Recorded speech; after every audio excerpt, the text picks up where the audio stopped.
Hi friends, welcome to my channel. അപ്പോൾ ഇന്നത്തെ നമ്മുടെ ഒന്നാമത്തെ ടിപ്പെന്ന് പറഞ്ഞാൽ നമ്മൾ വീട്ടിലോട്ട് പലഹാരമൊക്കെ ഉണ്ടാക്കാനായിട്ട് ഗോതമ്പ് പൊടി അരിപ്പൊടിയൊക്കെ പൊടിപ്പിച്ച് വയ്ക്കുകയോ വാങ്ങിച്ച് വയ്ക്കുകയൊക്കെ ചെയ്യുമ്പോൾ അതിൽ പ്രാണികളോ ഉറുമ്പൊക്കെ കയറാനായിട്ടുള്ളൊരു ചാൻസ് ഉണ്ട്.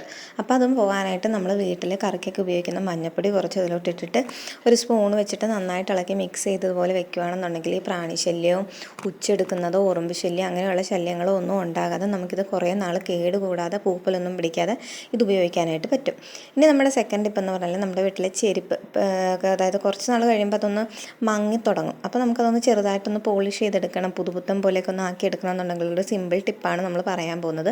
ഞാനിതുപോലെ ഒരു ചെറിയൊരു കുപ്പിക്കകത്തൊരു ഇത്തിരി വെളിച്ചെണ്ണ എടുത്തിട്ടുണ്ട്. അതൊരു 2-3 ഡ്രോപ്പ് വെളിച്ചെണ്ണ മതി കേട്ടോ, നമ്മുടെ സാധാരണ പാചകത്തിനൊക്കെ ഉപയോഗിക്കുന്ന വെളിച്ചെണ്ണ. എന്നിട്ട് അതിന് ശേഷം ഞാൻ അതുപോലെ തന്നെ ഒരു 2-3 തുള്ളി വെള്ളം ഞാൻ അതിൽ ഒഴിച്ചു കൊടുക്കുവാണ്. ഫില്ലർ ഉണ്ടെങ്കിൽ ഫില്ലർ വെച്ചെടുത്താലും മതി. ഇപ്പോൾ ഒരു 2-3 തുള്ളി വെള്ളം, ഞാൻ വെള്ളത്തിൻ്റെ അളവ് ഒട്ടും കൂടിപ്പോരുത്, വെളിച്ചെണ്ണ എടുത്ത് അതേ അളവിൽ നമ്മൾ എണ്ണയും എടുത്തിട്ട് നമ്മളത് ഇതുപോലെ ഒന്ന് മിക്സ് ചെയ്ത് കൊടുക്കണം. അപ്പോൾ നിങ്ങൾക്ക് ഇതിൻ്റെ ടോട്ടൽ അളവ് കാണിക്കാൻ വേണ്ടിയാണ്, ആ അളവൊന്ന് കാണിക്കാനാണ് ഇതുപോലെ കുഞ്ഞു കുപ്പിയിൽ ഞാൻ എടുത്തിരിക്കുന്നത്. അതിന് ശേഷം സാധാരണ ഒരു കോട്ടൺ തുണി വെച്ച് നമ്മുടെ ഈ ചെരുപ്പ് നല്ലവണ്ണം ഒന്ന് എല്ലാ ഭാഗവും നന്നായിട്ടൊന്ന് തൂത്ത് കൊടുക്കുകയാണെന്നുണ്ടെങ്കിൽ നമ്മുടെ ഈ ചെരുപ്പ്, അതായത് നമ്മൾ വാങ്ങിക്കുമ്പോഴൊക്കെ എങ്ങനെയാണോ നല്ല മിനുസത്തോടെ കൂടിയല്ലേ നമുക്ക് കിട്ടുന്ന പുത്തൻ പോലെ, ആ ഒരു രീതിയിൽ തന്നെ പുതിയതുപോലെ നമുക്ക് ആക്കി എടുക്കാനായിട്ട് പറ്റും. അപ്പോൾ ഈ ഒരു ടിപ്പ് എല്ലാവരും ഒന്ന് പരീക്ഷിക്കും. ഷൂവോ എന്ത് ചെരുപ്പിൽ വേണമെങ്കിലും നമുക്കിത് പരീക്ഷിക്കാം. റബ്ബർ ചെരുപ്പിലാണെങ്കിലും അതിൻ്റെ സോളും അതിൻ്റെ ആ ഒരു ഇതൊക്കെ ലെതറൊക്കെ നന്നായിട്ട് നമുക്ക് ഇത് പോളിഷ് ചെയ്യാനായിട്ട് ഇത് ഉപയോഗിക്കാം. അപ്പോൾ ഈ ഒരു ടിപ്പ് എല്ലാവരും ഒന്ന് പരീക്ഷിച്ച് നോക്കണേ, നിങ്ങൾക്ക് എന്തായാലും ഇത് ഹെൽപ്പായിരിക്കും. പിന്നെ നമ്മുടെ വീഡിയോ കാണുന്നവർ ചാനൽ സബ്സ്ക്രൈബ് ചെയ്യാൻ മറക്കരുത്, മറ്റുള്ളവർക്ക് വേണ്ടിയിട്ട് ഷെയറും കൂടി ചെയ്യുക.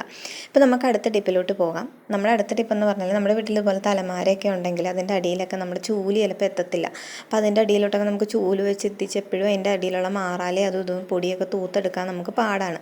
അപ്പോൾ അതിനുള്ളൊരു സിമ്പിൾ ടിപ്പാണ് പറയുന്നത്. അതായത് എൻ്റെ ഒരു പ്ലാസ്റ്റിക് കവർ ഇതുപോലെ നമ്മൾ എടുക്കുക.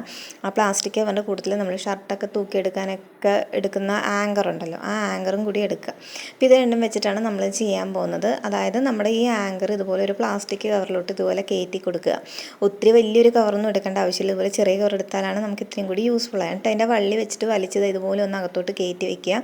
കവർ പൊട്ടിപ്പോകാതെ നോക്കണം, കവർ പൊട്ടിപ്പോയത് യൂസ് ആവത്തില്ല. അപ്പോൾ നമുക്കിത് എങ്ങനെയാണ് ഉപയോഗിക്കുന്നതെന്ന് നോക്കാം.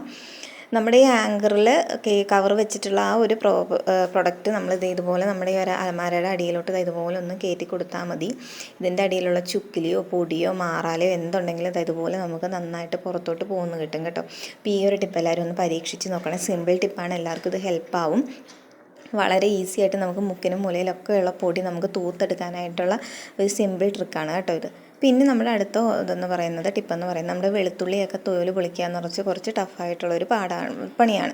അപ്പോൾ നമ്മൾ വെളുത്തുള്ളിയുടെയൊക്കെ തോല് പൊളിച്ചെടുക്കാൻ വേണ്ടിയിട്ട് നമ്മൾ ചിലവാക്കുന്ന സമയം നമുക്ക് പെട്ടെന്ന് ഇതുപോലെ ഒരു വാട്ടർ ബോട്ടിൽ മാത്രം മതി. ഇനി ഇതുപോലത്തെ വാട്ടർ ബോട്ടിൽ ഇല്ലയെന്നുണ്ടെങ്കിൽ ഇതൊരു നീളമുള്ളൊരു സ്റ്റീലിൻ്റെ ഗ്ലാസ് എടുത്താലും മതി. പ്രത്യേകം ശ്രദ്ധിക്കേണ്ടത് നനവില്ലാത്ത പാത്രമാണെന്ന് ഉറപ്പ് വരുത്തിയിട്ടേ എടുക്കാവുള്ളൂ. അപ്പോൾ ഇതിലോട്ട് നമ്മൾ ഈ തോല് പൊളിക്കാൻ ഉദ്ദേശിക്കുന്ന അത്രയും വെളുത്തുള്ളി ഇട്ട് കൊടുക്കുക. വെളുത്തുള്ളി ഇതിലോട്ട് ഇട്ട് കൊടുത്തതിന് ശേഷം നമ്മൾ ഇതിൻ്റെ അടപ്പ് കൊണ്ട് അടയ്ക്കണം. അടപ്പ് കൊണ്ട് അടച്ചിട്ട് ഇത് നല്ലവണ്ണം ഒന്ന് ഷെയ്ക്ക് ചെയ്യണേ. ഷെയ്ക്ക് ചെയ്യുമ്പോഴത്തേക്കും പതുക്കെയൊന്നും ആകരുത്, നമുക്ക് എത്ര ശക്തി ഉണ്ടോ അത്രയും ശക്തി എടുത്ത് നന്നായിട്ട് ഇതൊന്ന് കുലുക്കി കൊടുക്കണം. ഇപ്പോൾ ഈ കുലുക്കി കൊടുത്തു കഴിഞ്ഞതിന് ശേഷം നമുക്ക് ഇതൊന്ന് തുറന്ന് നോക്കണം. നിങ്ങൾ പ്രത്യേകം ശ്രദ്ധിക്കുക, എടുക്കുന്ന ഗ്ലാസ് ആണെങ്കിലും വാട്ടർ ബോട്ടിലാണെങ്കിലും കുപ്പിയാണെങ്കിലും അതിൽ നനവുണ്ടാകാനായിട്ട് പാടില്ല, ഡ്രൈ ആയിട്ടിരിക്കണം. ഇനി നമുക്ക് അതിൻ്റെ അകത്തിരിക്കുന്ന വെളുത്തുള്ളി ഏത് പരുവത്തിലാണ് നമുക്ക് കിട്ടിയിരിക്കുന്നത് നോക്കാം. നിങ്ങൾക്കിത് കാണുമ്പോഴത്തേക്കും വീഡിയോയിൽ കാണുമ്പോൾ ഇതിന് തോല് പൊളിഞ്ഞതായിട്ട് നിങ്ങൾക്ക് തോന്നത്തില്ല, പക്ഷേ നമ്മൾ ഇതിൻ്റെ ആ മൂട് ഭാഗം നല്ലവണ്ണം നമുക്ക് പൊളിഞ്ഞിരിക്കും, പെട്ടെന്ന് നമുക്ക് തോല് പൊളിച്ചെടുക്കാൻ പറ്റും കേട്ടോ. അപ്പോൾ ഈ ഒരു ട്രിക്ക് എല്ലാവരും ഒന്ന് പരീക്ഷിച്ച് നോക്കണേ.